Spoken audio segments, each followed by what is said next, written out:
గర్భవతిగా ఉన్నప్పుడు వాళ్ళ భర్తకేదో అనుమానాలొచ్చేసి ఏం చేశాడంటే వాళ్ళ అత్తగారు, వాళ్ళ భర్త అందరూ కలిసి బాగా కొట్టేసి కడుపుతో ఇంకా ఇంకా డెలివరీ అయ్యే స్థితిలో ఉన్న ఆవిడని మొత్తం తల పలగొట్టేసి అన్నీ చేసి తీసుకెళ్ళి గోశాలలో పడేశారట. పడేసి ఆవులు తొక్కేసి చంపేశాయని చెప్పొచ్చు కదా అని గోశాలలో పడేస్తే ఒక ఆవు వచ్చి ఆవిడ పైన ఇలా నించుందటండి. వేరే వాళ్ళెవ్వరూ వచ్చి ఈ ఆవు వేరే ఆవులు అక్కడుండే ఎద్దులొచ్చి ఏం చేయకుండా ఒక ఆవు రాత్రంతా తన పైన నించొని కాపాడుకున్నదటండి. కాపాడుకుంటే ఆ రాత్రి పూటనే ప్రసవం అయిపోయింది. ప్రొద్దున పూట స్పృహ చూసంగానే పక్కన ఒక చిన్న పిల్లవాడున్నాడు. అక్కడ ఏమన్నా మనకి ఎవ్వరు లేరండి. చుట్టూ పైన ఒక ఆవు ఉన్నదంటే చిన్న పిల్లవాడు ఇక్కడున్నాడు. ఏం చేయాలని చూస్తే ఒక రాయి తీసుకొని అంబలికల్ కార్డ్ అంటారు కదండీ! దాన్ని రాయితోటి ఇలా ఇలా రాసి ఆ అంబలికల్ కార్డ్‌ని కట్ చేసి ఆ పిల్లవాడిని చేతిలో ఎత్తుకొని తీసుకెళ్ళి అసలు తినడానికి తిండి లేకపోతే ఏం చేయాలి? ఏం చేయాలని తిరుగుతూ ఉంటే ఒక శ్మశానంలో ఉండేటండి. శ్మశానంలో వాళ్ళు ఇలా కాలుతున్న ఆ శవం పైన, కాలుతున్న మంట పైన రొట్టెల్లాగా చేసుకొని వాటిపైన చితిపైన కాల్చి తిని ఆహారాన్ని నిలబెట్టుకుందటండి.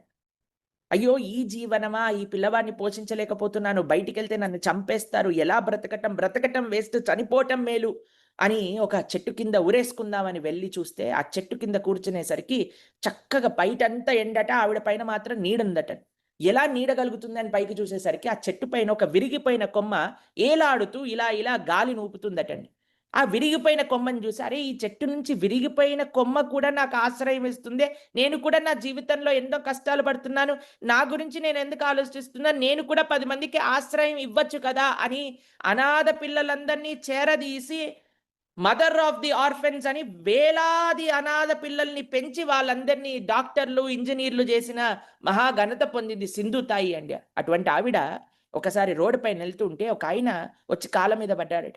ఎవడో తెలుసా అండి? వాళ్ళ భర్త.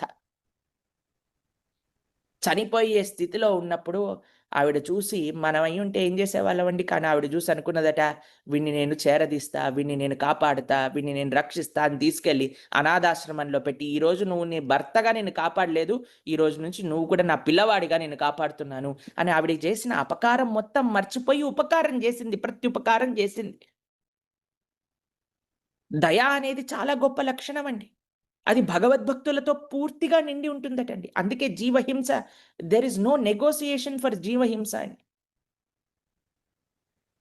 అందుకే భగవద్భక్తులు భగవంతుణ్ణి ఆశ్రయించిన వారందరూ కూడా ఒక్కరికి కూడా ఆపద చేయకుండా, ఎక్కడికి కూడా హాని కలగకుండా జీవించాలి అని అనుకుంటూ ఉంటారటండి.